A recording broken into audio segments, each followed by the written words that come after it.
നവവധുവിന് കൊട്ടാരത്തിലേക്ക് ഇറങ്ങാം. പുറത്തേക്ക് വാ. ഇതാണ് നമ്മുടെ കൊട്ടാരം. എന്ത് പറ്റിയടി? നിന്റെ ഭാര്യ എന്ന് പറഞ്ഞൊരുത്തിയില്ലേ, എന്റെ ചേച്ചിയുടെ സ്ഥാനത്ത് അവളെ വരാൻ പറയൂ. എനിക്ക് ആർത്തി എടുക്കാൻ പറ, എന്നാലേ ഞാൻ ഈ വീട്ടിൽ. അങ്ങനെ വരട്ടടി. മഹാറാണിയായാൽ ഇങ്ങനെ വേണം. യഥാർത്ഥ മഹാറാണി നീയാടി. അവള് വരും. ഏയ് മീരാബായ്, എന്റെ ആദ്യ ഭാര്യയെ, നിനക്കൊരു അനിയത്തി വന്നിരിക്കുന്നു. സ്വന്തം അനിയത്തി അല്ല, എന്റെ ജീവിതം പങ്കുവെക്കാൻ വന്നവളാ. ആരതി ഒഴിഞ്ഞ് അകത്തേക്ക് കൂട്ടിക്കൊണ്ട് വാ നിന്റെ അനിയത്തിയെ. ഞാൻ ജീവനോട് ഇരിക്കുമ്പോ മറ്റൊരു വിവാഹം കഴിക്കുന്നത് തെറ്റല്ലേ? തെറ്റോ? എന്ത് തെറ്റാടി?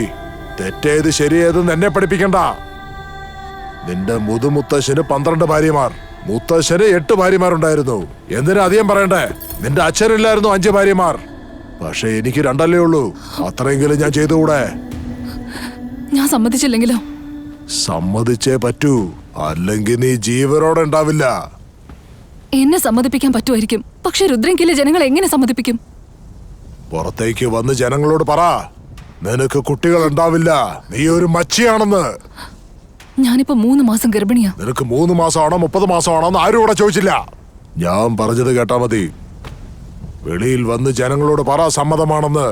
അല്ലാതെ എനിക്കുള്ളിൽ ഒളിഞ്ഞു കിടക്കുന്ന ഭീമറാവിനെ എന്നെ കൊണ്ട് പുറത്തേക്ക് എടുപ്പിക്കരുത്. മനസ്സിലായോ?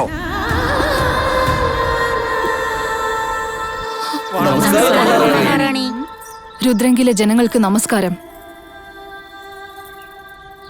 രാജാവിന് തലമുറയില്ലെങ്കിൽ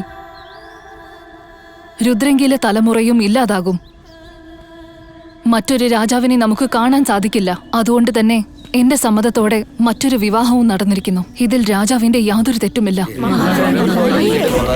ഏയ് ജ്വാലാബായ്, എന്റെ ആദ്യ ഭാര്യ നിനക്ക് ആരതി ഒഴിയാൻ വന്നിരിക്കുന്നു. പുറത്തേക്ക് വാ.